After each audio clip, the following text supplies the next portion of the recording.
tu não precisa de tanta. Tem que lembrar também que, por exemplo, assim, as duas primeiras provas, né, isso foi só 1/3 da média das provas, se você parar para pensar. Sim, sim, Porque a primeira é peso 1, a segunda é peso 2. A soma disso dá um peso 3. Tá? sim. E você tem mais duas provas de peso 3. Então, basicamente, o que passou agora é 1/3 da nota. O grosso agora da tua nota por prova, claro, tem as listas que também contam bastante pontos, né? Mas da tua média por prova, agora vem 2/3 nessas duas últimas provas. Exatamente. É isso que me tranquiliza, né? Tava preocupado em pegar REC em física, mas faltando duas provas, falta um ponto, tá louco? Tá tranquilo. É, não é bem assim, falta um ponto, né? Você tem que lembrar que tem pesos, tem um monte de Não, sim, coisa aí. exatamente. Mas, tipo, falta um ponto na nota Sim, final, sim, né? sim. Pior se faltasse três, né? Provavelmente na terceira prova você está aprovado já. Se faltasse 3 pontos, aí eu tinha que chorar. Uhum. Ainda dava para recuperar, mas vamos lá. Então tá, gente. Vamos fazer alguns exercícios agora sobre rotações, né? Então, só para a gente ter, né, clareza do que a gente viu até agora, a gente primeiro estudou tudo sobre movimentos de translação. O corpo saía de um ponto A e ia para um ponto B. Podia ser um movimento bidimensional, podia ser um movimento retilíneo, podia ser um movimento parabólico, a gente sabia descrever. Agora, nesse capítulo 10, nós vamos avaliar os corpos que se movem sem sair do lugar, ou seja, os corpos que estão rotacionando ao redor de um eixo. No próximo capítulo, nós vamos somar, e é o capítulo que eu considero o mais difícil, vamos dizer assim, porque aí é uma combinação, né? Começa a agregar muito conhecimento, porque no próximo capítulo, o que nós vamos fazer? Nós vamos olhar movimentos que rotacionam e se deslocam ao mesmo tempo. Que parece um negócio super complexo quando eu falo agora, mas é um negócio super do nosso cotidiano. Se você parar para pensar, a roda da bicicleta ou uma roda de um pneu, né, faz esse movimento. Ela gira em torno do eixo e translada, né? Ela se move num determinado movimento retilíneo, vamos dizer assim, se ele está numa pista plana e reta. Tá bom? Professor, por isso que nos exercícios agora, por exemplo, assim, acabei o capítulo 9, né, hoje, a Uhum. gente via colisões em sistemas em que, por exemplo, digamos as partículas, né, mas se os dois objetos, eles não giram, por exemplo, as bolas de sinuca, né? Elas colidem, mas a Sim, gente supõe que elas não estavam girando. A gente vai exato. estudar elas girando, no caso, agora, então. Agora a gente vai avaliar as rotações. Agora a gente vai poder começar a pegar, por exemplo, no nosso caso de sinuca, a gente via, né, que numa colisão de uma esfera com outra, pensa que a colisão das bolas de sinuca são elásticas, tá? Então não tem perda de energia. Se tens a bola branca que bate na bola parada, tá? A bola branca para e a outra bola sai com a velocidade da bola branca. É isso que a gente viu em colisões elásticas, né? Para corpos de mesma massa. Né? Não é aquela mesa de sinuca de bar que vocês jogam, não. Tem uma bola branca que é o dobro do tamanho das outras bolas para não cair no buraco. Estou falando da minha mesa de sinuca aqui, que é profissional. Né? Parece que tem mesa de sinuca, mas tá bom. Tá certo. É, Professor, eu só Agora, fiquei com uma só um dúvida. minutinho, só deixa eu Tá terminar certo. o raciocínio. Tá? Agora, mas a gente sabe que isso nem sempre é verdade, né? Você vê que os caras botam efeito na bola, sabe? Que a bola bate e sai, em vez de continuar reto ou parar, ela sai girando para a esquerda. Então agora a gente vai poder ver como é que funciona isso, explicar esse movimento. Isso a gente vai fazer, claro, no capítulo 11, não agora. Agora a gente só vai entender o movimento de rotação. Fala, Carlos. Fiquei um pouco de dúvida, assim, já revi o vídeo também com o professor, gravou a aula, tudo.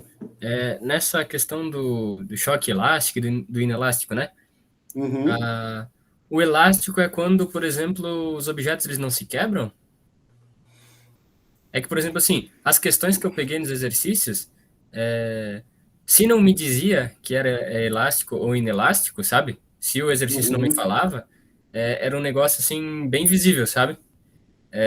Por exemplo, as bolas depois têm a velocidade final das mesmas bolas, tem mesma é igual, coisa assim. Daí tu já vê que era um choque inelástico perfeito, né? Tu já Uhum. tem uma noçãozinha.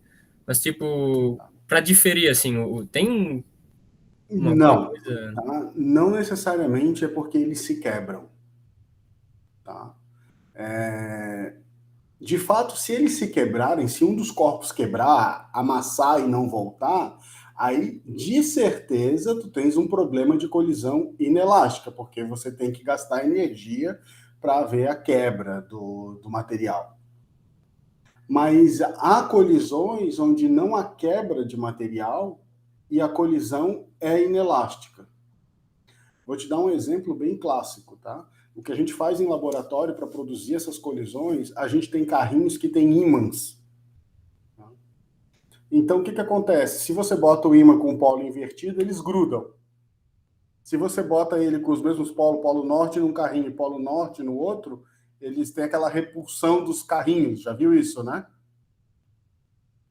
Sim, sim, eu brinco Já com, viu com isso com carrinho. ímã, né? Pega dois ímãs, né? Sim. Tá?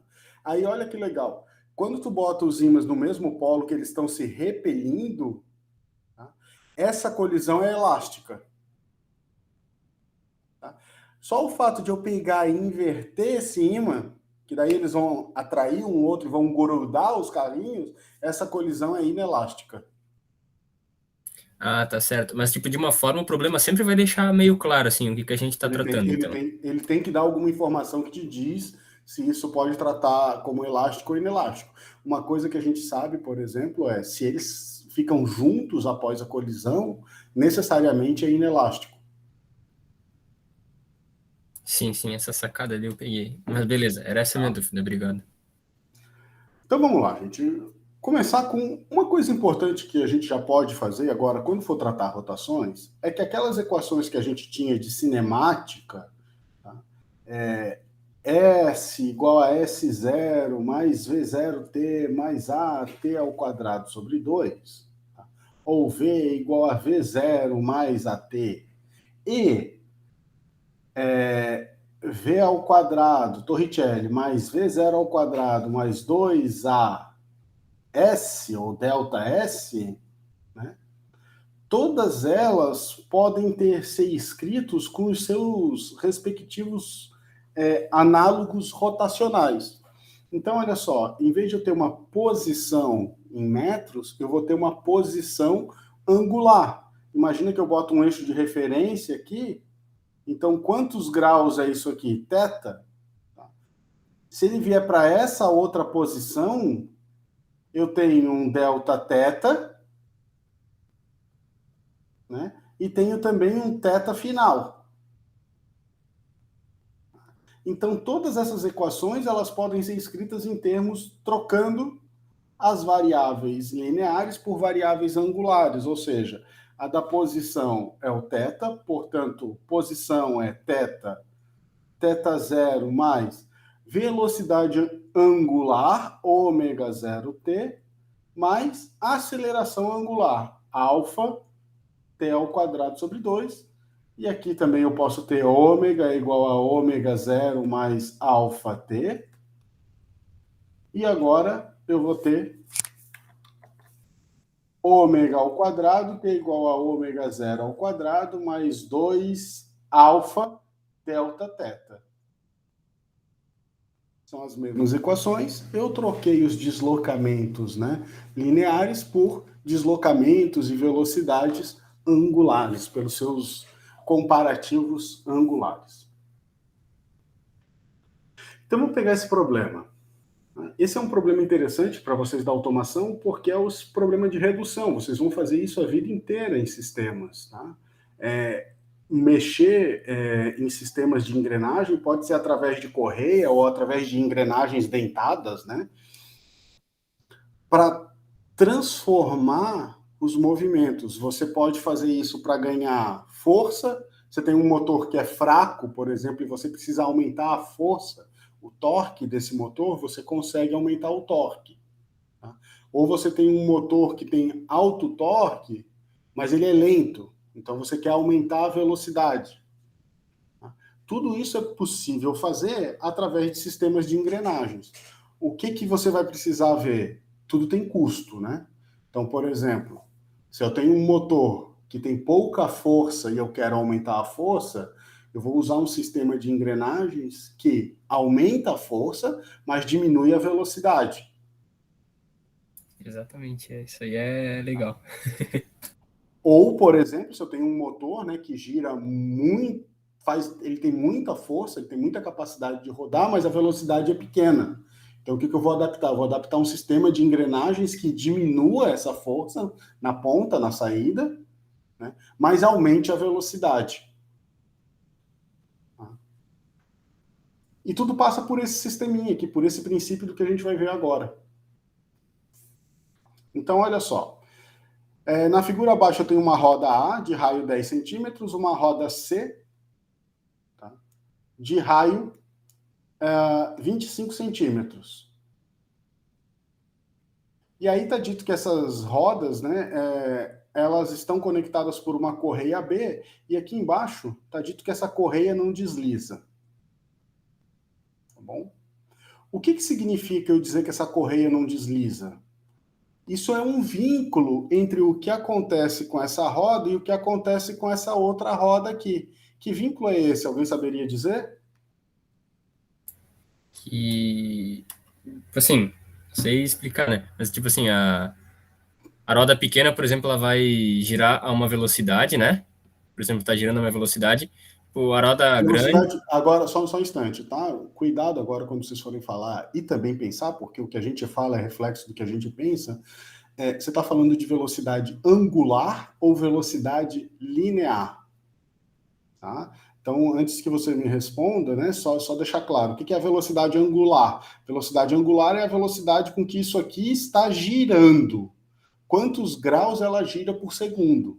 O que é a velocidade linear? É o quanto dessa fita, por exemplo, se eu marcar uma fita, com um pontinho aqui na fita, né, depois de 1 segundo, quantos metros ela andou? Tá bom? Então, você falou assim, que a velocidade numa, mas que velocidade é? É a linear ou a angular? Linear, né?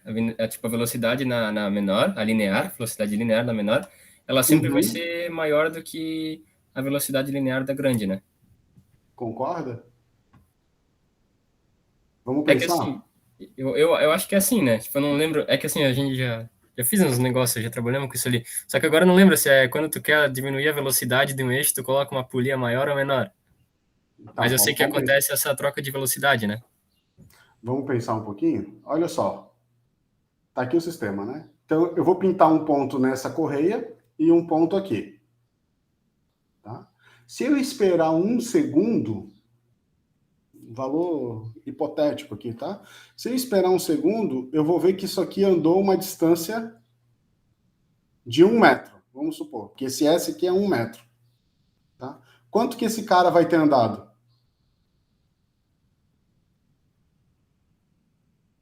Acho que menos de 1 metro, né? Tu acha? Bruno? Eu ia pensar que era 1 metro, mas não sei. Agora o Carlos te deixou na dúvida, né?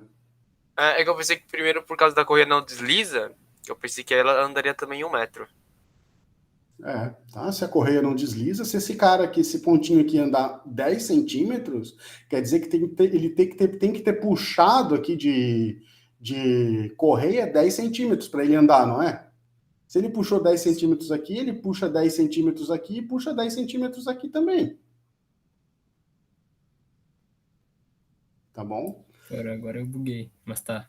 Eu entendi, Então, mas eu buguei no meu então, na raciocínio. verdade, o Carlos, as velocidades lineares entre A e C são as mesmas. A angular é que muda, no caso. A angular é que muda. Porque olha só, se imagina que o diâmetro, o perímetro, tá, dessa polia menor tem 1 metro, o perímetro, né, que é o comprimento, né, da circunferência dessa polia aqui não tem 1 metro, concorda? Tem muito mais do que 1 metro. Tá? Quando esse cara der uma volta completa, esse cara ainda não deu uma volta completa. Tá? Então, o que vai ser diferente nesses casos é que o ômega A é diferente de o ômega C. E isso eu estou só na primeira frase, eu só estou tentando entender o problema. Mas a gente sabe vincular isso com isso aqui? Velocidade linear com velocidade angular, alguém lembra? Velocidade linear é o raio dividido pela velocidade angular. Ou seja, RA ômega A é igual a RC ômega C. Então, eu posso escrever, por exemplo, que a velocidade angular do A é RC sobre RA, uma razão entre os raios, vezes o ômega C. Então, olha só, se o raio, né, C é maior do que o A, quer dizer que o ômega A é maior do que o ômega C. Porque isso aqui é maior do que 1.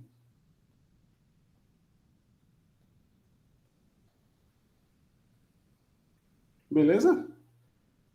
Sim. É que nem um sistema de bicicleta, né? Você pedala no maior e a velocidade, tipo, pensa, se fosse igual, tu ia ter que pedalar muito mais para ter uma velocidade alta. Assim, tu pedala menos, tem uma Exato. velocidade maior.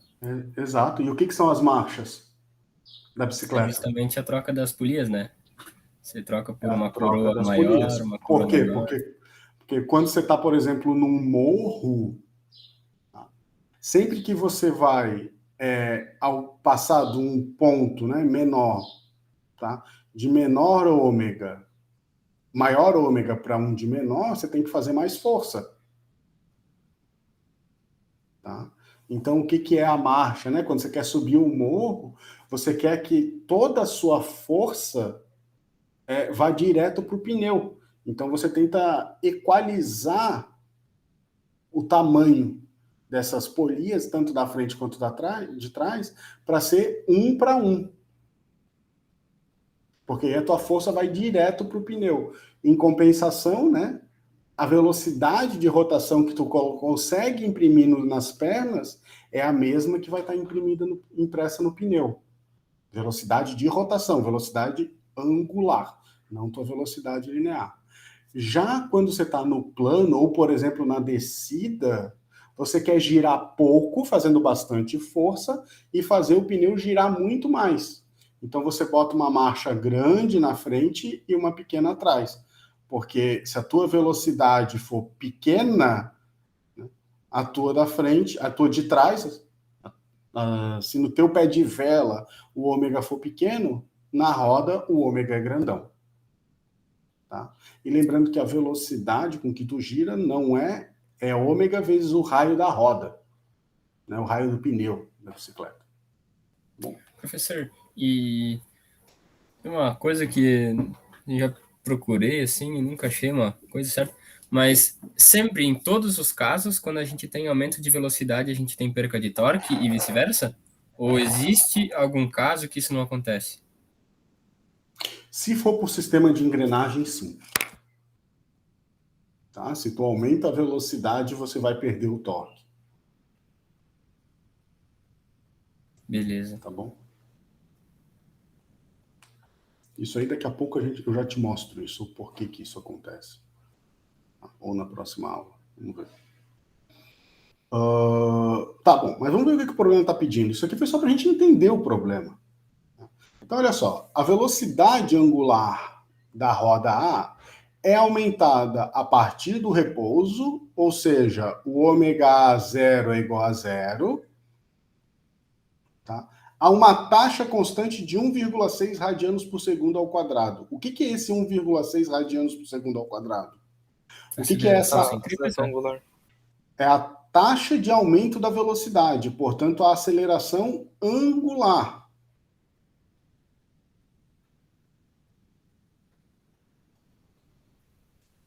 Tá ok? E aí ele Tá pergunta o certo. seguinte: quanto tempo é necessário para que a roda C, a grandona, atinja uma velocidade angular de 100 revoluções por minuto? Então ele Revoluções me... seriam voltas, né? Isso. Tá? Então, basicamente é o seguinte, ele me disse que o alfa é 1,6 radianos por segundo, que o ômega 0 é 0 radianos, aqui é por segundo ao quadrado, e aqui é radianos por segundo, e ele me deu uma informação com relação ao C, que eu quero o seguinte, eu quero saber quando que a velocidade angular do C chega a 100, não é 110, é 100 revoluções por minuto. Sabem converter isso aqui de revoluções por minuto para radianos por segundo? Eu não lembro. Então, vamos lá. É 100 vezes revolução. Uma revolução é uma volta completa, não é isso? É pi, no caso, né? Uma volta completa tem quantos radianos? Tem 2π, perdão. Pi é 180. 2π radianos. Então, isso é uma revolução. Dividido por minuto. O minuto tem quantos segundos? 60. Então, dá 100 vezes 2π dividido por 60. Isso dá 10,4 radianos por segundo. Isso é o ômega C.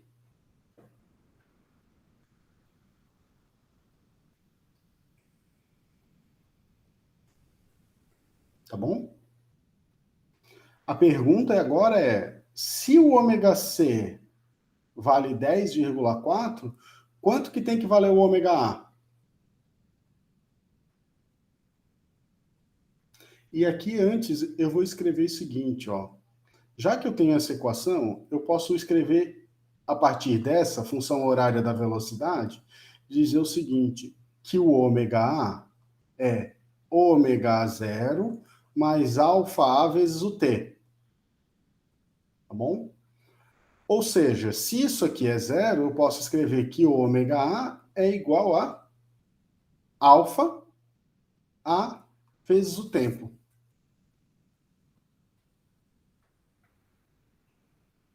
Olha só. Esse aqui está aqui. Então, eu vou escrever assim, ó. Alfa A vezes o tempo. E isso é igual ao quê?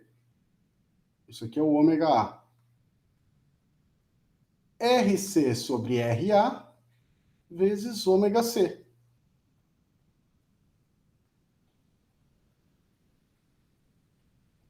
Ou seja, 1,6 vezes o tempo é igual RC, 25. Isso é. O RA, 10. Professor, mas aqui estava em centímetros. Não vai dar problema? Não, porque eu tenho distância dividido por distância. Elas têm que estar só as duas na mesma unidade. Tá? Vezes ômega C, 10,4. Aqui ficou super fácil de resolver essa conta, né? Porque agora é só fazer T é igual a 2,5, 25 dividido por 10, vezes 10,4, dividido por 1,6.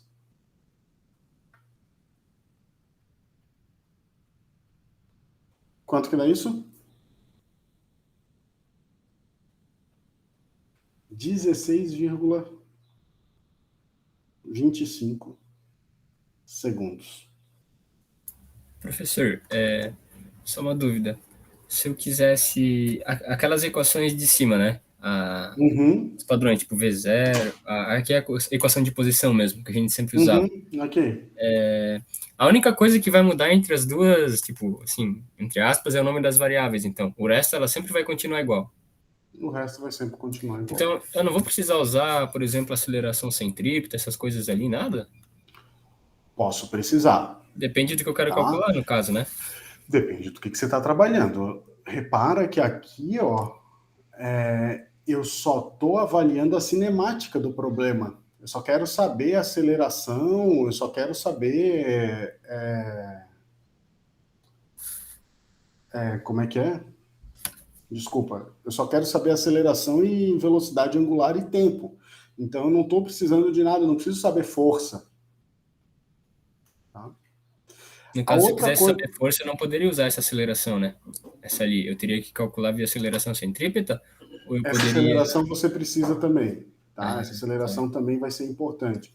Porque agora, você assistiu a aula de segunda? Não deu, professor, essa semana. Tá? Eu também não consegui. Pois é, então é importante que vocês assistam lá. Eu vou tentar puxar um pouco para vocês não precisarem, tá? Mas porque agora, o que que acontece? Olha, antes, eu vou pegar esse caso aqui, ó. Caso bem simples. Eu tenho uma haste de metal, tá? Com uma massa aqui, uma massa grandona. Aqui. E esse cara aqui vai estar girando, né? Tá? Fazer um movimento circular. Só que qual que é o problema aqui? Tá? É que antes a gente tinha estudado o movimento circular uniforme. O que que era o movimento circular uniforme? A velocidade era constante. Tá? Quando eu tenho um problema de velocidade constante, eu vejo que eu tenho só uma aceleração que aponta para o centro, que é a aceleração que a gente chama de radial, ou a aceleração centrípeta.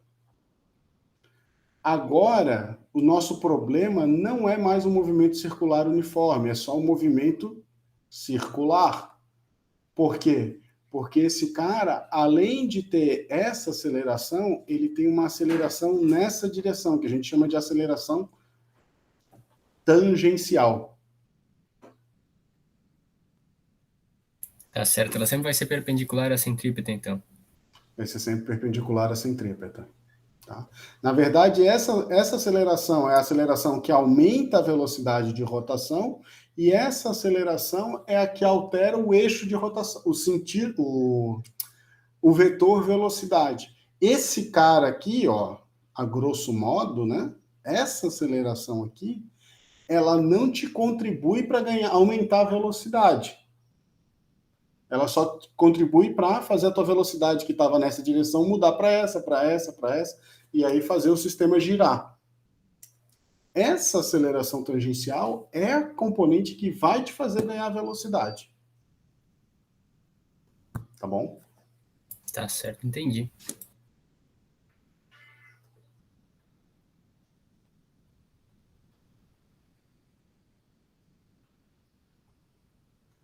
Mas então, nesse caso, a gente vai trabalhar bem mais com a radial, né?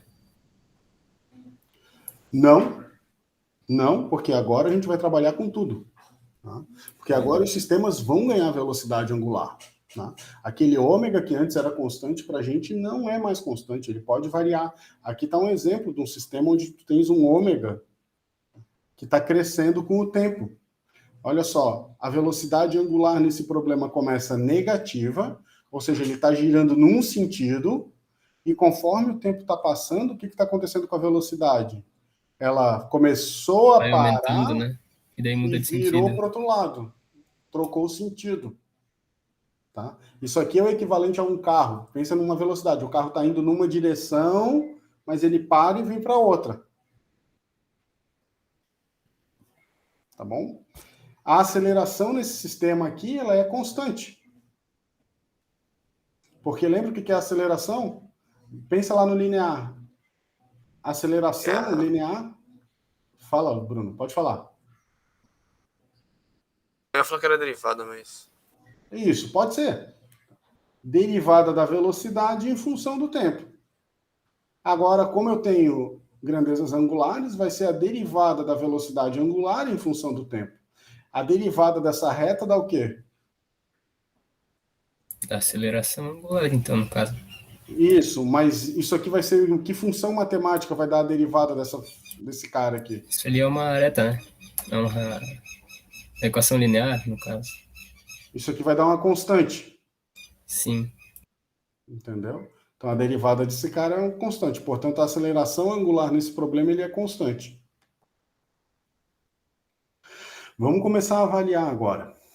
Tá? A figura mostra a velocidade angular em função do tempo para uma barra fina que gira em torno de uma das extremidades. A escala do eixo ômega é definida como ômega s como 6 radianos por segundo. Então, ou seja, nesse ponto aqui é 6.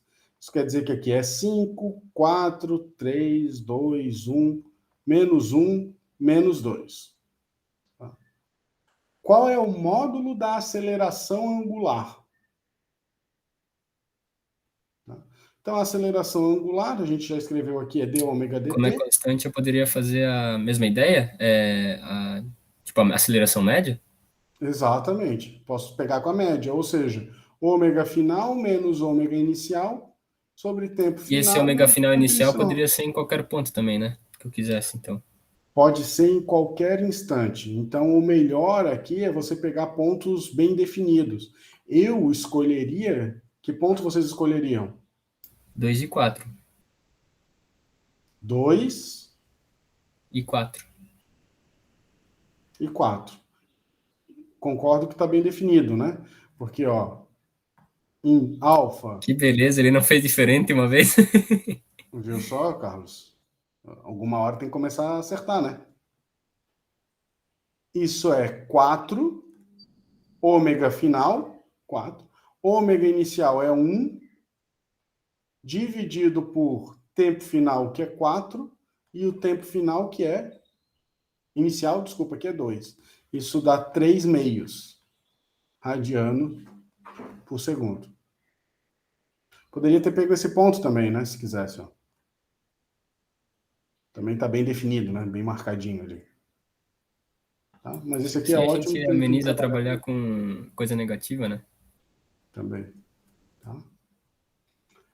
Agora, ele está dito aqui, em t igual a 4 segundos, olha, coincidência, nesse ponto, tá?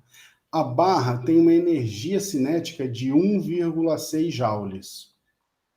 Uma vez que tem movimento, eu posso associar, né? Uma vez que as partículas que compõem essa barra estão girando com uma determinada velocidade v, eu posso associar a esse cara uma energia cinética, mv quadrado sobre 2. Mas agora a gente já viu que ele tem que converter essas variáveis, né? Porque energia cinética, tá? A gente sempre escreveu como mv quadrado sobre 2. Tá? Quando eu trato de rotações, eu vou trabalhar com uma energia cinética rotacional.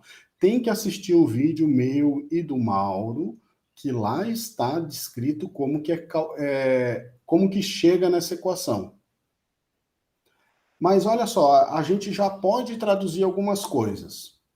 Primeiro, 2 é 2, não tem que mexer. E a Em vez massa de também é aparecer, massa. Ou não? em vez de aparecer V, vai aparecer o quê? É a velocidade angular, no caso, né? Ômega ao quadrado, tá? E aqui a massa que pega, o Carlos. Porque olha só, se eu for girar uma porta, tá? O que é mais fácil? Eu girar, pensa numa uma placa de madeira aí, ô Carlos, tu que tá aí. Tá? Como é que é mais fácil de você girar? Você pegar essa placa de madeira e girar ela assim, ou girar ela em pé assim na mão?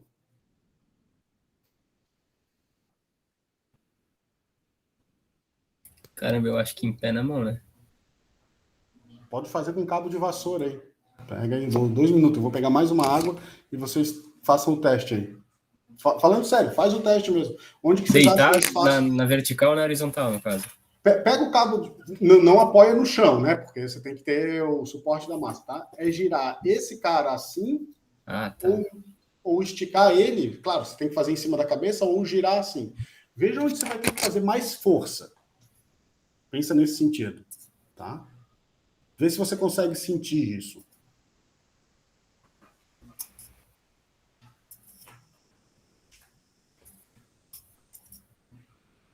Cara, eu acho que eu vou ter que fazer mais força em cima da cabeça, Bruno. O que que tu me diz aí?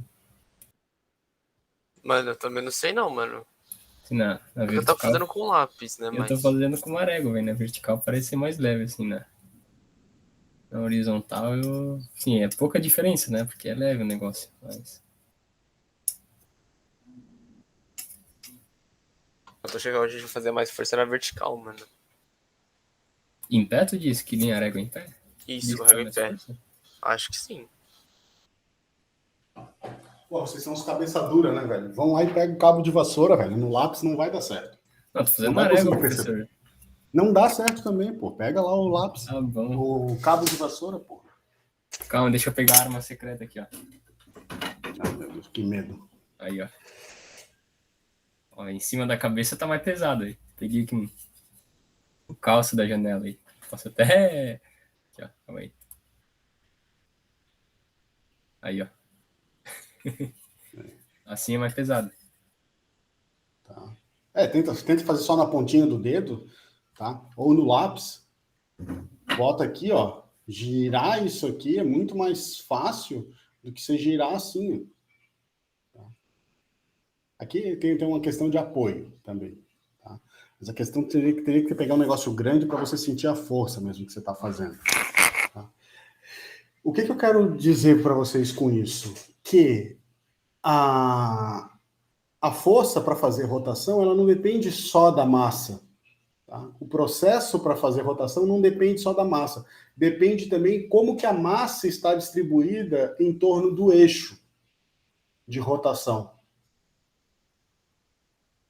Tá? Seria o centro de massa, então? Alguma coisa a ver ou não? Não tem a ver com o centro de massa, porque se eu pego aqui, por exemplo, o centro de massa está onde? Está bem no meio, né? Pensa no lápis.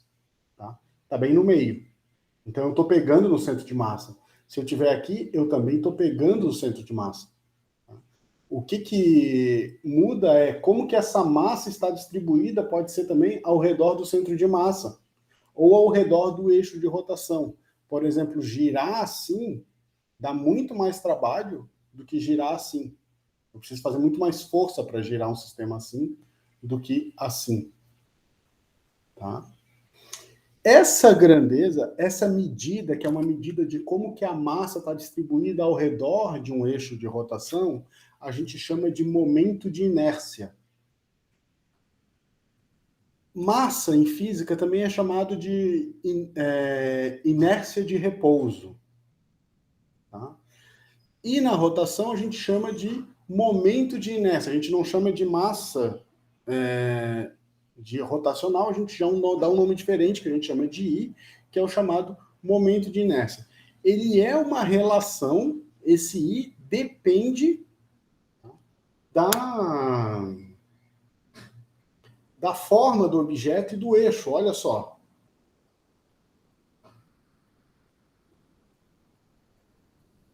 Então, vou pegar aqui, ó, que seria o cabo de vassoura que eu falei para vocês. Tá? Se eu pegar um cabo de vassoura e colocar um eixo que passa por cima, pelo centro dele, que seria o equivalente a girar assim de pé, o momento de inércia é 1/2 de m r ao quadrado. Só que o r do cabo de vassoura é pequeno, é 1 centímetro no máximo. Agora, se eu girar assim, nesse sentido, tá? Vai dar 1/4 de mr ao quadrado. Aí você vai dizer, pô, professor, mas daí 1/4 de mr ao quadrado é menor do que 1/2, concordam?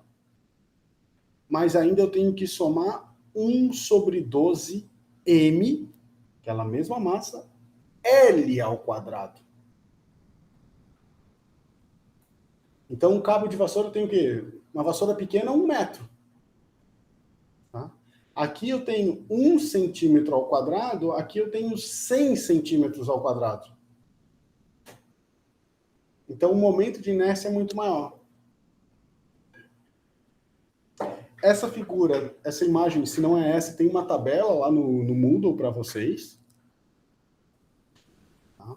Com o momento de inércia das principais figuras. Então, eu tenho de um anel fino, nada mais é do que um aro, né? O momento de inércia de um aro. Tá? O aro, eu posso passar um eixo de rotação. Pensa numa roda de bicicleta, isso aqui, basicamente. Tá? Eu tenho um eixo central, mas eu também posso passar um eixo perpendicular. Vejam só, aqui é mr ao quadrado. Assim, é 1/2 de mr ao quadrado. Eu posso ter uma esfera maciça, eu posso ter uma casca esférica, tem diferença, né? Uma esfera maciça é uma bola de boliche, uma bola de bilhar. Uma casca esférica é uma bola de futebol, que ela é oca por dentro. Então, aqui tem de vários objetos, vocês vão precisar sempre disso para fazer os exercícios e a prova, que você volta e meia vai cair numa figura que você conhece, e você vai ter que pegar aqui qual é o momento de inércia. Ok? Beleza. Tá? Então, olha só, ele está me dizendo o seguinte, ó, nesse instante, eu tenho a energia cinética. Tá? Se eu tenho a energia cinética e o gráfico me dá a velocidade, eu consigo obter o momento de inércia, né? É fácil eu inverter essa equação aqui e dizer o seguinte, ó, energia cinética rotacional, inverte aqui, então, pera, já faz direto. I é igual a 2 vezes a energia cinética rotacional dividido por ômega ao quadrado. Ou seja, é 2 vezes 1,6, que ele está dado aqui, dividido por 4 ao quadrado. Isso aqui vai dar 0,2. E eu não vou fazer porque está no vídeo, mas a unidade disso aqui vai dar quilograma metro quadrado. Então, esse é o momento de inércia daquela barra. Eu não preciso saber a massa dela, não preciso saber o comprimento agora, só preciso saber o momento de inércia dela. Porque se eu quero agora a energia cinética em T igual a zero, é só fazer. A energia cinética nesse ponto é I ômega ao quadrado sobre 2. Eu já sei o I, que é 0,2. O ômega está dado no gráfico, menos 2 ao quadrado, dividido por 2. Então, isso aqui vai dar 0,4 joules. Deu positivo, porque mesmo a velocidade angular sendo negativa, isso dá um número, né? Como o ômega vai ao quadrado, vai dar um número positivo.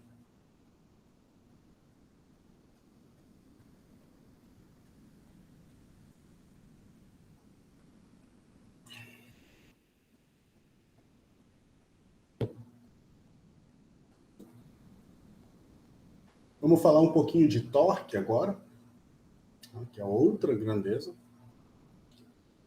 O que é o torque? O que nós vamos chamar de torque? Torque, para a gente, é o nome que a gente dá para uma força que produz uma rotação. Imagina que nesse objeto aqui, ó, ele está preso por esse eixo aqui. Esse ponto O é um eixo. Imagina que eu passei um parafuso ali no meio. E eu tenho um cara que está nesse ponto puxando com uma força F1, um ângulo θ1, a uma distância R1 nesse sentido. E eu tenho uma força F2 com um ângulo R2, uma posição, né, uma distância R2, puxando com um ângulo θ2. O que vocês acham que vai acontecer com esse objeto?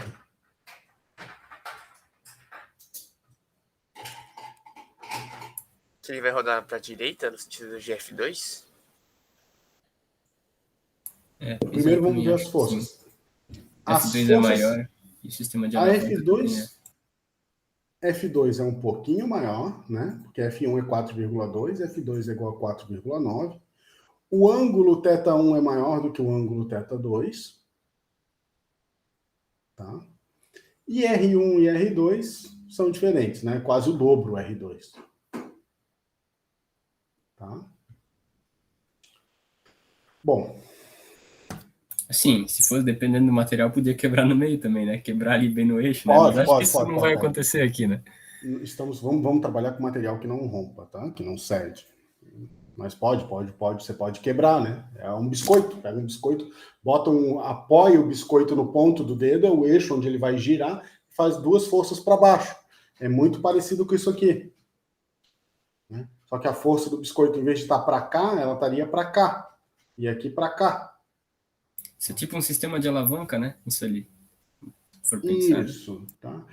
Isso é o que a gente vai chamar de braço de alavanca também. Torque usa muito essa expressão, braço de alavanca. Tá bom? Então, olha só, a definição de torque, aí estou fazendo meio que uma revisão. É R vetorial F.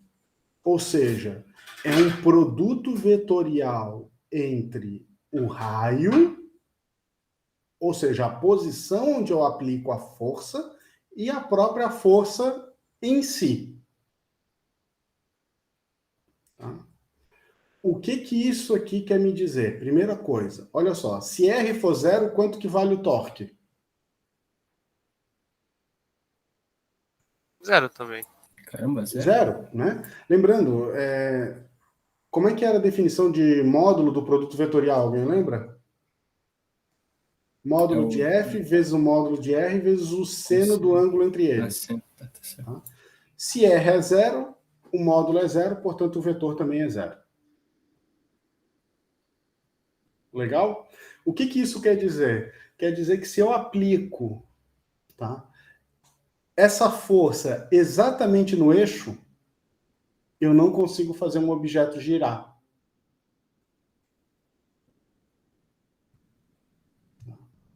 Você não vai conseguir fazer uma roda girar fazendo força no eixo.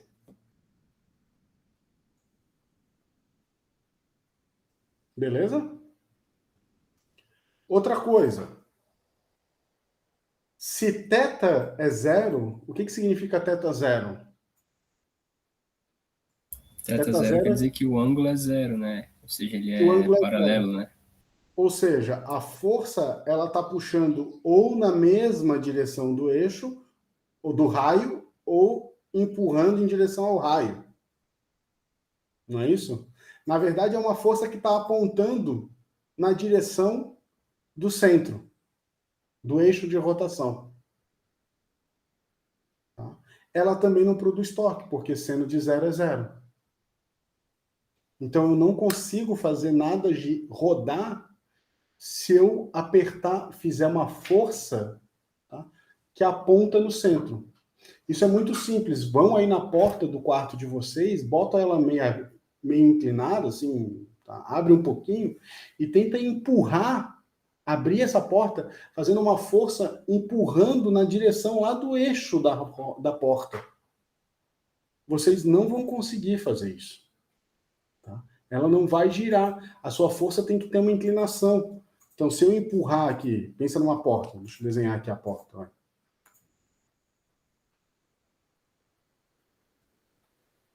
Isso aqui é uma porta olhando de cima, tá? Então, aqui está o eixo, lá está lá o eixo da porta. Se eu quero abrir ou fechar essa porta, eu tenho que fazer uma força. Eu posso fazer até uma força assim, ou uma força assim. Agora, se eu fizer uma força nessa direção, essa porta não gira. Eu só estou fazendo força aqui no eixo. Ela tem que ter uma inclinação. Tanto para cá, eu também posso tentar puxar a porta, né, arrancar a porta da parede, que eu também não vou fazer essa porta girar.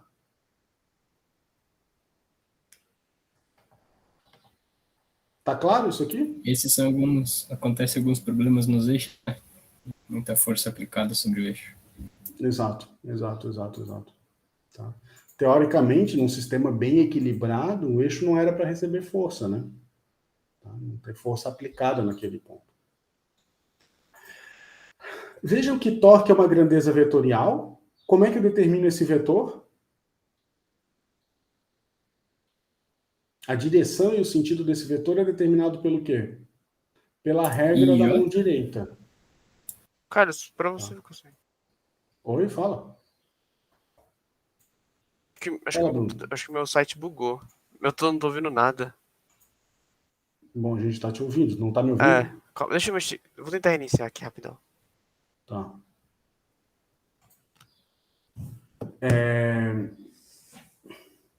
Bom, depois ele tem que pegar a gravação. Tá? Usando a regra da mão direita. Então, como é que faz a regra da mão direita aqui? Você coloca a sua mão, né, os seus dedos apontado na direção do primeiro vetor. No caso, o primeiro vetor é o vetor R.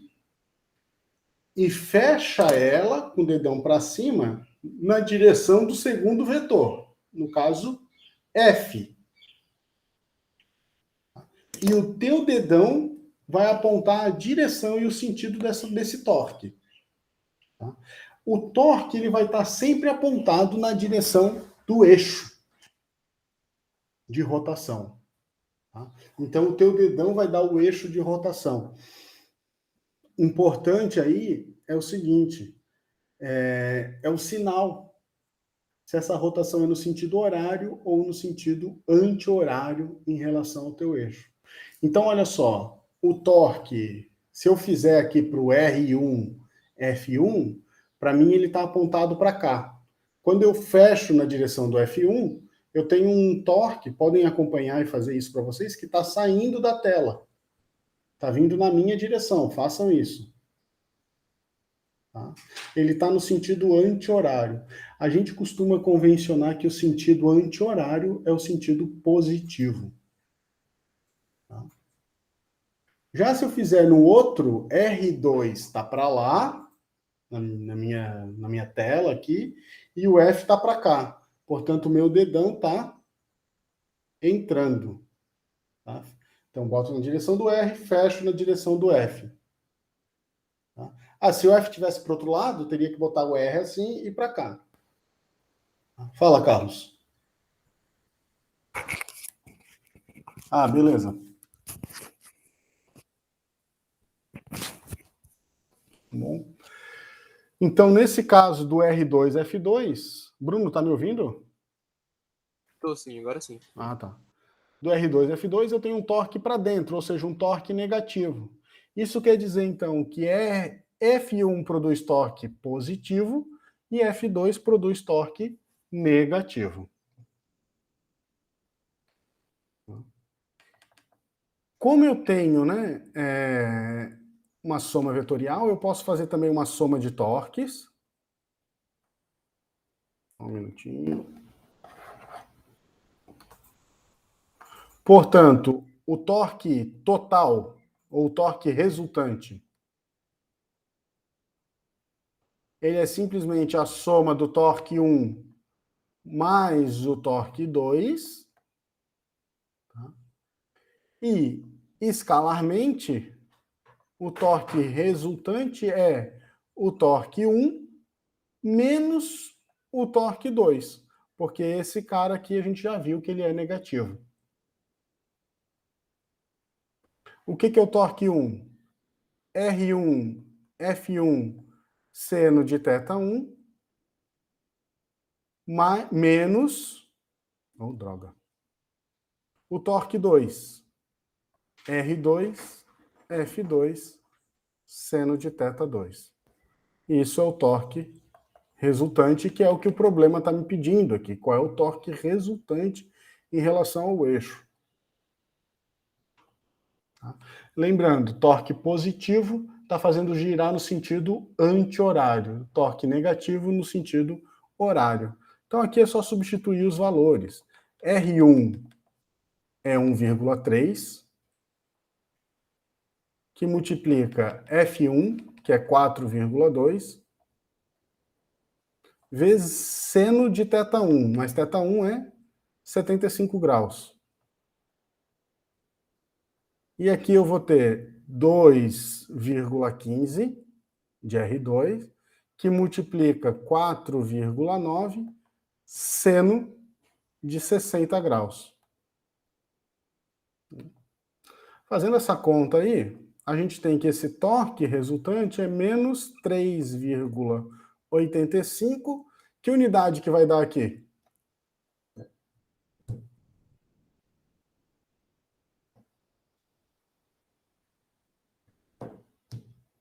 Newton. Seria. É porque, tipo, acho que o raio tá em metro, né? E a F tá em Newton, né?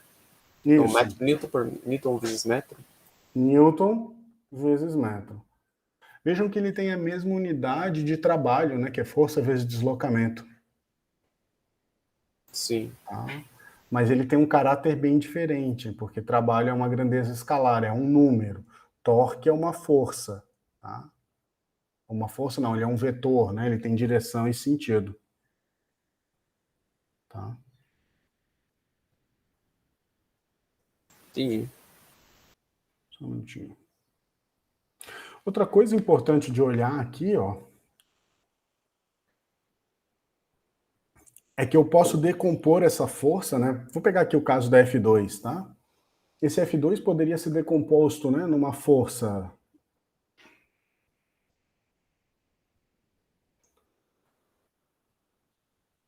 paralela ao raio e uma força que é tangencial ao raio.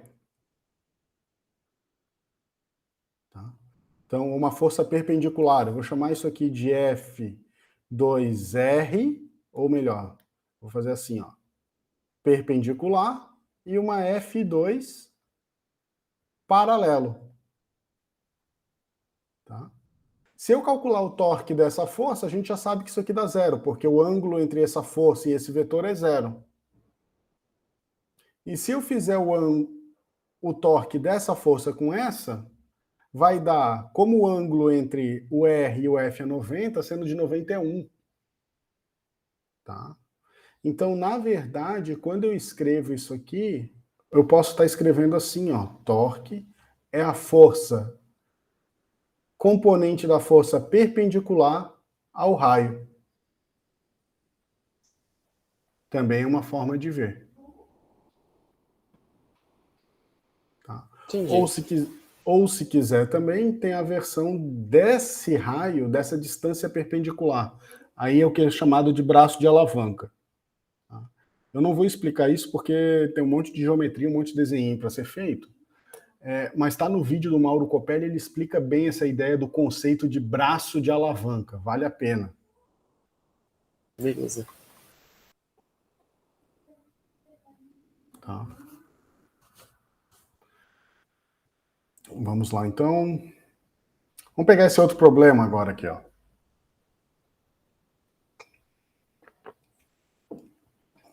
A figura abaixo mostra as partículas 1 e 2, ambas de massa m, presas às extremidades de uma barra rígida de massa desprezível. Então, não me importa a massa. Tá? E comprimento L1 mais L2 igual L1 igual a 20, L2 igual a 80. Ou seja, é uma barra de 1 metro, tá? Onde eu botei aqui no meio um ponto, um fulcro, tipo como se fosse uma balança. Eu estou tentando mais ou menos equilibrar isso aqui. É isso, esse é o problema. Então a pergunta é, qual é o módulo da aceleração inicial? E aqui a aceleração é a aceleração linear. Tá bom? Eu sei que a aceleração linear, a gente já fez isso, né? A é alfa vezes R. Ou seja, a aceleração linear do 1 é alfa 1 R1 e a aceleração linear do 2 é alfa 2 R2. Então, uma vez que eu calcule alfa ou A, meu problema seguramente está resolvido. Por que eu falei do alfa? Porque é por onde eu vou resolver esse problema. Tá? Entendi. Se eu Esse R1 e esse R2 seria o L1 e o L2 mesmo? Ou seria os... Ah, certo. tá? Esse R é a distância, né, do ponto onde eu estou avaliando em relação ao eixo. Tá? Ah, entendi. O Eu eixo de pensei que era rotação é do aqui. tamanho da bolinha. Tá? Não. Tá? É porque agora, se você parar para analisar, primeira coisa, antes, vamos fazer o diagrama de forças? Quais são as forças que vão agir aqui? Na bolinha da esquerda vai ser peso. Então A vamos normal. desenhar aqui, peraí. Peso, 1, e aqui vai ter o peso, 2. 2. Não tem normal? Sim, porque não tem contato, né? Não. E. Teria uma normal pra direita, né? Quando ele... Ah, tem normal aí. Tem um contato. Se eu apoio isso aqui no meu dedo, aonde está meu dedo apoiado, tem uma força aqui para cima. Tá? A minha normal está aqui em cima. Aqui eu não deixa eu desenhar corretamente, porque senão isso aqui pode dar... A normal é na barra. Ah, entendi. Tá claro? Sim, sim.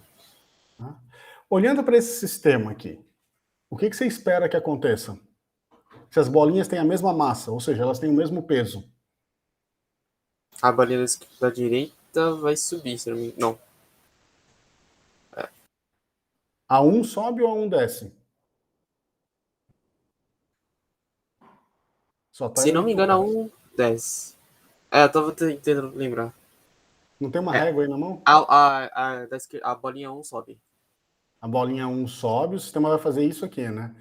Então, esse cara vem para esse lado e esse cara vem Pra para baixo. cá. Tá? Onde que é o eixo de rotação desse sistema? Ele vai girar ao redor do quê?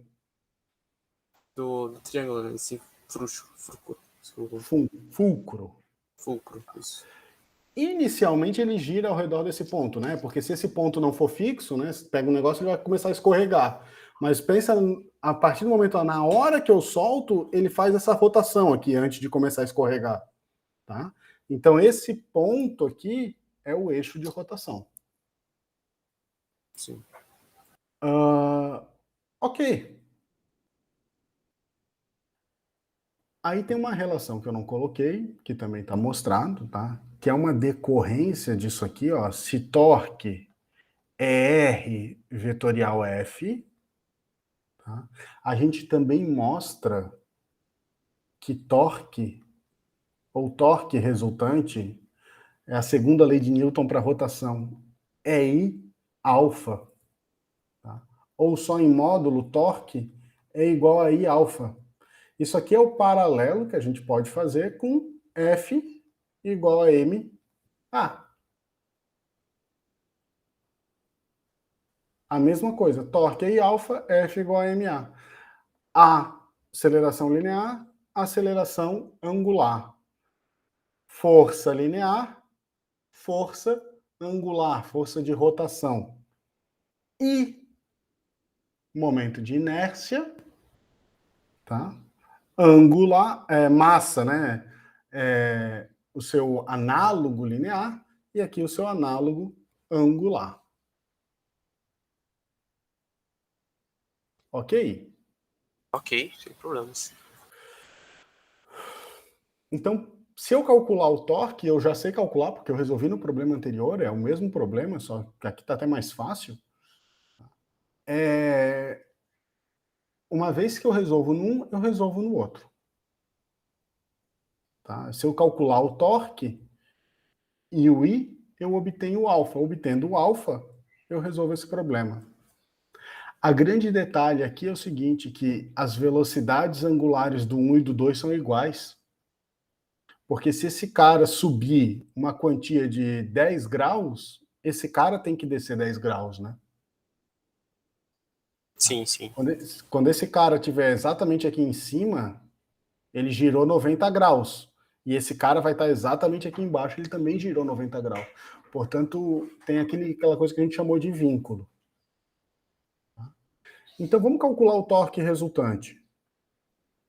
O torque resultante é a soma de todos os torques. É o torque do peso 1. Tá? Vejam que esse torque é positivo. R, P para baixo, então ele está para fora, sentido anti-horário. Tá? Menos o torque da normal, ou perdão, menos não, mais o torque da normal, só que isso aqui é zero. Por que isso aqui é zero? Porque torque é R vezes F. O R é a distância ao eixo. A distância ao eixo aqui é zero. Zero vezes qualquer coisa é zero. E o torque do peso 2, que é negativo. Só fazer R para lá, peso para baixo, entrando na tela, portanto, sentido horário, valor negativo. Então, quanto que dá o torque resultante? 1 vai dar M1GR1 menos M2GR2. Bom. Aqui é fácil ver o seguinte, ó, se eu escrever que R2 é igual a 4R1, porque olha só, Se R2 é 80 e R1 é 4, é 20, esse cara é 4 vezes esse, né? Sim, sim. Tá? Isso aqui, por que eu vou fazer isso? Porque isso vai facilitar um pouco a minha vida. Tá? Porque aí você pode Isso colocar aqui... o R1 e o G em evidência, né? E o M também, porque as massas também são iguais, né? Ah, tá. Então, o torque resultante é mg R1, que vai ficar 1 menos 4. Ou seja, o torque resultante é igual a menos 3 mg R1, que é o 0,2 centímetros. Se eu quero calcular o alfa, aqui está fácil. Alfa é, primeiro, só lembrar, torque resultante é igual a I vezes alfa, portanto, alfa é o torque resultante dividido por I. Ou seja, alfa é menos 3 mg R1 dividido pelo momento de inércia.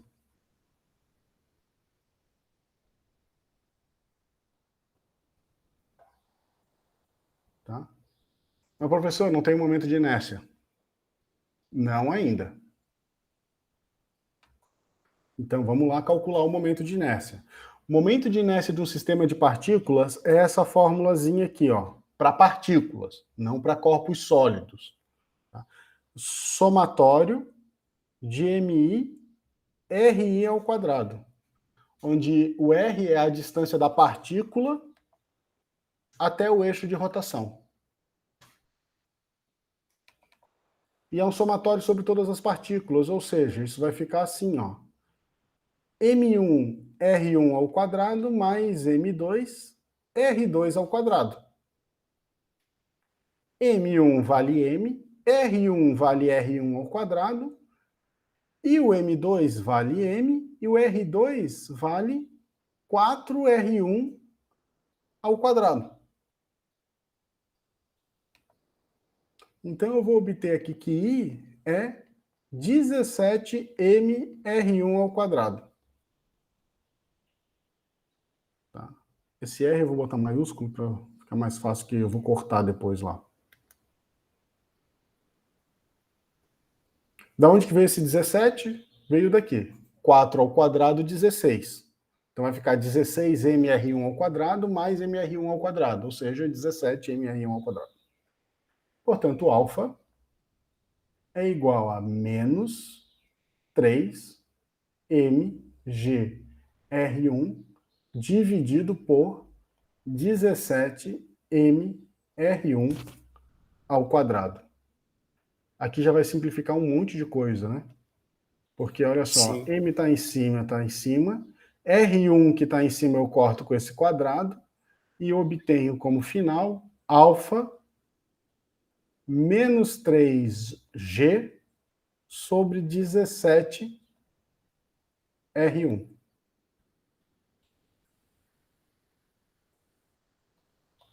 Fazendo essa conta, isso vai dar menos 8,82 radianos por segundo ao quadrado.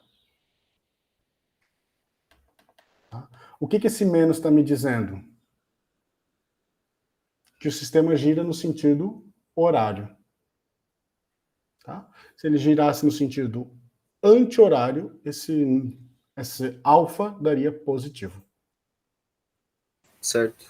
Entendi. Só pra confirmar, essa regra que você usou do raio é sempre com a mão direita, né? Porque bem nessa hora que o meu áudio cortou. É sempre com a regra tem que ser sempre com a mão direita, você não pode fazer com a mão esquerda, senão dá errado, né?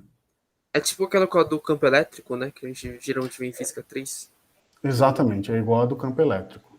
Tá? Aqui eu não vou fazer a conta, mas é só pegar aquele 8,22 e multiplicar por 0,4, 0,2 e aqui por 0,8, tá?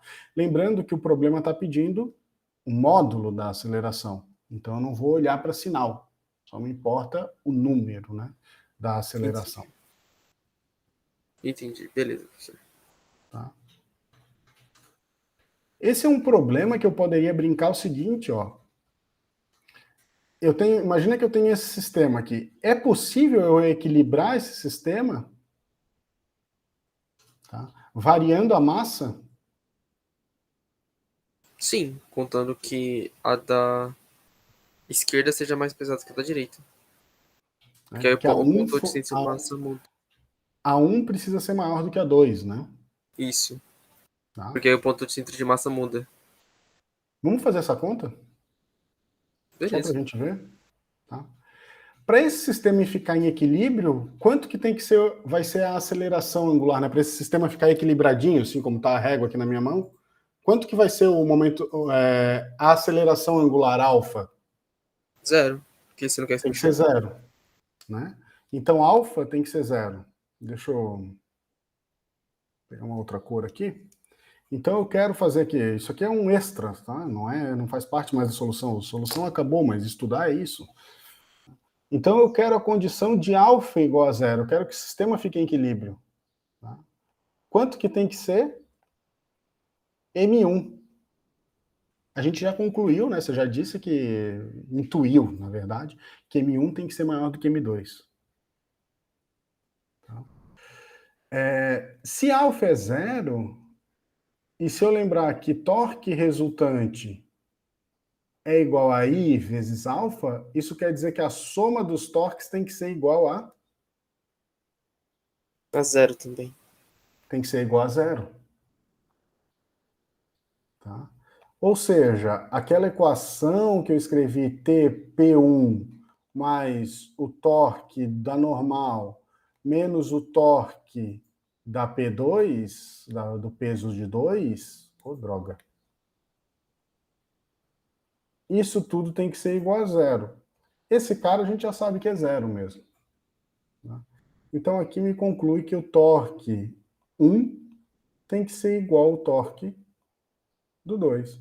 Ou seja, M1GR1 tem que ser igual a M2GR2. O G é igual, eu corto. Portanto, eu fico que M1 tem que ser igual a R2 dividido por R1 vezes M2. Só que você também pode substituir o R2 por 4 vezes R1. Você pode Para anular esse, R1 e vai ficar 4 vezes a massa de 2. para esse problema, eu posso ficar 4M, no caso, né? É, isso, 4M. Tá? Aqui é uma solução geral. Ah, entendi. Eu poderia até descobrir, por exemplo, vamos fazer diferente. Tá? Vamos trabalhar em cima disso aqui, vamos brincar. Deixa eu botar mais uma página aqui.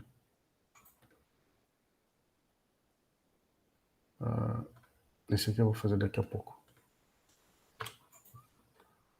Vamos fazer diferente. Eu sei que aquela barra, ela tinha 1 metro. Não é isso? Tá? Se eu disser Isso. assim, ó, M1 é igual a M e M2 é igual a 2M. Tá bom? Aonde tem que estar o fulcro para que o sistema fique parado?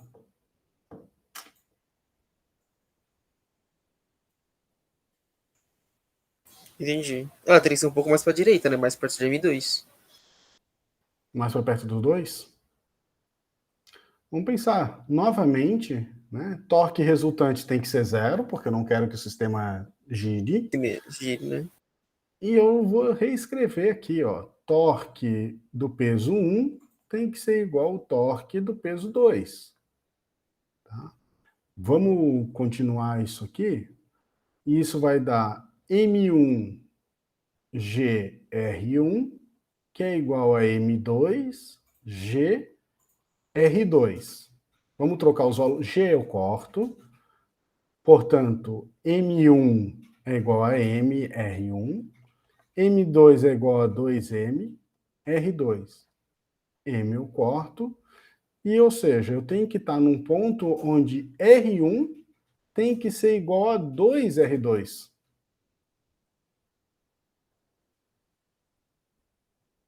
Como é que eu resolvo agora isso? Eu tenho que lembrar o seguinte, R1 é igual a... perdão. R1 mais R2 tem que estar igual a quanto? Igual a 1 metro, ou 100 centímetros. 100 centímetros, vai, mais fácil. Tá? Isso. Portanto, R2... deixa eu ver aqui... Pode ser. R2, né, é igual a 100 menos R1. Então eu posso trocar aqui. R1 é igual a 2 vezes R2, ou seja, 100 menos R1. Ou seja, R1 é igual a 200 menos 2R1, e, portanto, 3R1 é igual a 200, isso significa que R1 é igual a 200 dividido por 3. Ou 2/3. Opa.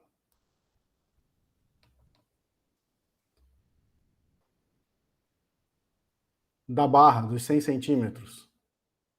Ou, mais fácil, 2/3 de L. Então ele tem que estar aqui a uma distância que é 2/3. Quanto que é essa outra distância aqui? 1/3. 1/3. Para dar um completo. Que da hora.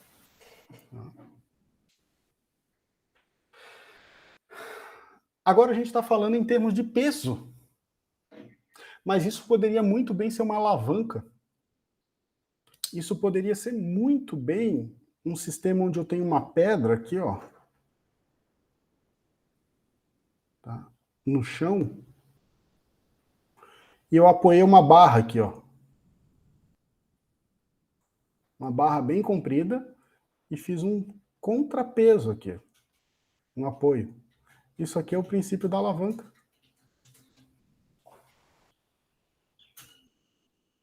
Tá? Porque, ó, eu vou fazer uma força aqui, F1, e aqui vai ter uma força que é o P1, ou P, vai, que é o peso da pedra. Tá? Então eu sei que P, perdão, se eu quero mexer, F1, R1 tem que ser igual a P, desculpa, R2. O que é R1? É essa distância. O que é essa aqui? R2.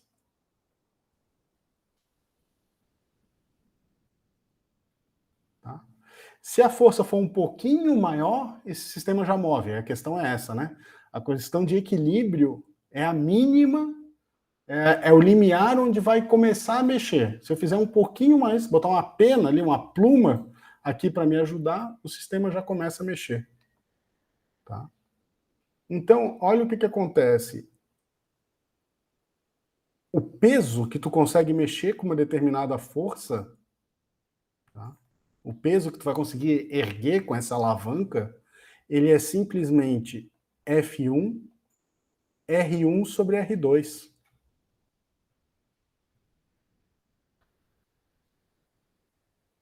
Tá? É a razão entre o raio, o braço de alavanca e essa distância aqui. Se tu fizer meio a meio, né, botar esse apoio exatamente no meio da barra, esse sistema não te ajuda. Porque se R1 for igual a R2, isso aqui dá 1, e a força que tu consegue, o peso que tu vai conseguir mexer aqui, é exatamente igual à força que tu aplica desse lado. Pensa que essa força que tu está fazendo desse lado é o teu próprio peso. Tu está se pendurando na barra para tentar elevar essa pedra. Então, se tu bota exatamente no meio, onde os raios são iguais, a pedra que tu consegue levantar é a mesma do teu peso. O que já é bastante. Não sei no teu caso, mas no meu é bastante. Tá? Bem mais ou menos, vai. Mas como eu consigo mexer esse fulcro, eu posso fazer coisas bem interessantes. Por exemplo, se eu tenho uma barra de 1 metro, e eu coloco ela a 10 centímetros, aqui, ó, bem aqui pertinho, de tal forma que isso aqui vale 10 centímetros, eu tenho 9, né, 90 sobre 10. Tá? Ou seja, o peso que eu consigo levantar é 9 vezes a força aplicada. Aí 9 vezes é coisa pra cacete. Não, com certeza. Tá? Porque aí se é você se pendurando, por exemplo, sei lá, você tem o quê? 70 quilos? Por aí. 70, Tá? quase 60, quase 70. Tá bom. Bota 70, vai. 70 vezes 9, né? Dá 630 130. quilos. É quase uma força de uma tonelada. Tá? Mas você levantar um carro. Não, um carro. É praticamente a força para você levantar um carro. Tá? Isso é uma barrinha de 1 metro, é menos que um cabo de vassoura. Se fosse uma de 2 metros e você botou a 10 centímetros, tá? Aí aqui é 190 e 10. Aí são 19 vezes. Tá? 19 vezes é 700... Não, peraí. 1.400, 1.330 quilos de força. Equivalente ao peso de 1.330 quilos. Aí é fácil, você levanta um Fusca. Com uma barra de 2 metros. Ok? Aham, muito da hora isso.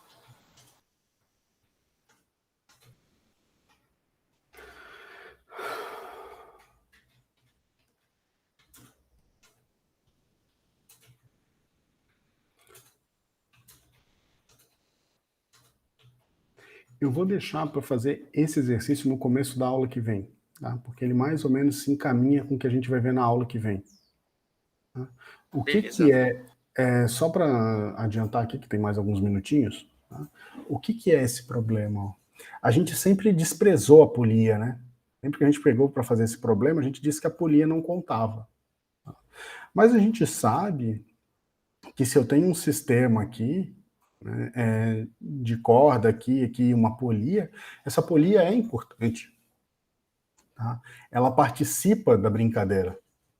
Por quê? Porque quando esse sistema, sei lá, vamos supor que M2 é maior do que M1, esse sistema desce, tá? Essa polia vai girar junto. Então eu estou gastando energia para ela girar, tá? Então eu vou estar fazendo, vai ter que ter uma força aqui que vai fazer esse cara girar. O que vai mudar para a gente? Primeiro, T1 é diferente de T2 agora. Esse aqui vai ser um problema. Antes a gente sempre fazia T1 igual T2, né? Era o vínculo, a atração na corda. Agora, como essa corda ela vai estar atritando com aquela polia, a tensão na corda muda por causa desse atrito. Então eu não vou mais poder escrever que T1 é igual a T2. Tá? Eles vão ser diferentes. O único vínculo que eu vou ter é que T1 produz um torque num sentido e o T2 produz um torque no outro sentido. Esse cara está tentando fazer essa polia girar no sentido anti-horário e esse cara está tentando fazer essa polia girar no sentido horário. Aí quando você aplica o torque resultante, você vai ver o movimento da polia, né? O torque resultante, né? Então, RT1 menos RT2, ou não sei quem é positivo ou negativo, a gente vai ver na aula que vem, isso vai ser igual a I alfa da polia. Então, o que vai mudar do que a gente fazia antes? Antes a gente usava duas equações, eu tinha a equação da força nesse e a equação da força nesse. Agora eu vou ter a equação da força nesse, a equação da força nesse e o torque na polia. Só isso de diferente.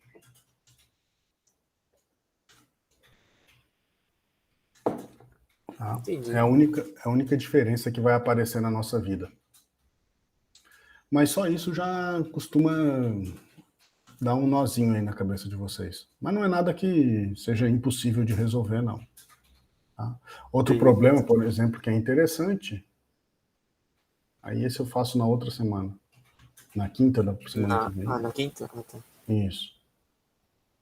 Que é esse aqui. Ele é bem parecido. Tá? Esse aqui, ó, é o problema do elevador de carga. Ele é sempre feito assim.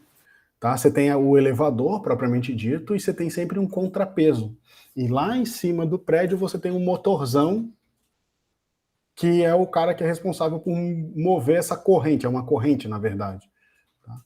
Que ele é responsável por girar para lá e para cá. Por que você põe o contrapeso? Para estar sempre ajustado, equilibrado, para poder botar um motor mais fraco aqui em cima. Tá? Porque se você não botar o contrapeso, o problema que você tem é esse aqui. Um motor que quer subir uma determinada caixa. Tá? Então eu vou fazer na aula que vem esse probleminha aqui para a gente discutir. Por exemplo, isso é um problema que vocês vão ter, né? Eu tenho que botar aqui um motor, que seja um motor de passo para elevar uma determinada caixa. Como é que eu faço isso? Tá? Como é que eu dimensiono? Qual é o torque desse motor? Você vai lá olhar, tem vários motores com vários torques, várias potências, e isso aqui é que você tem que saber fazer para planejar, né, uma construção de uma impressora 3D, ou, sei lá, um sistema de automação numa fábrica. Sim, com certeza. Mas isso ficamos para a próxima semana. Eu aconselho que vocês assistam o vídeo da aula passada, tá? Porque é importante. Pode deixar, vou ver nessa semana também para utilizar as coisas. Beleza, então. E aí, a partir da semana que vem, a gente vai começar a botar essas coisas a rolarem. Por exemplo, como é que funciona um carro. Né? O carro é um sistema que é um pouquinho lembra um pouco isso aqui. Aí na segunda também vai ser aula teórica ou vai ser só exercício também? Segunda é aula teórica e exercício. Eu vou fazer aquele exercício que eu mostrei lá do elevador, Tá. né? E aí depois a gente vai começar a trabalhar em coisas desse aqui, por exemplo, em vez disso aqui tá aqui, ó. Tá? Pensa que o monociclo, já viu aquele monociclo que os caras vendem hoje em dia elétrico? Sim, sim. Tá? Eu vi. Então pensa no monociclo daquele lá, como é que funciona aquilo, né? Você tem um motor ali dentro que produz um torque, tá? E tudo hoje em dia é dado em termos de torque, né? Carro, por exemplo, a potência do motor é dada no torque, tá? Produz um torque, como que esse torque influencia na velocidade, ou na aceleração desse carro, tá? Então esse é o problema que nós vamos fazer na aula que vem também. Entendi, beleza, professor. Beleza, gente? Beleza, valeu, professor. Até segunda, então. Até segunda-feira. E bom fim de semana. Igualmente.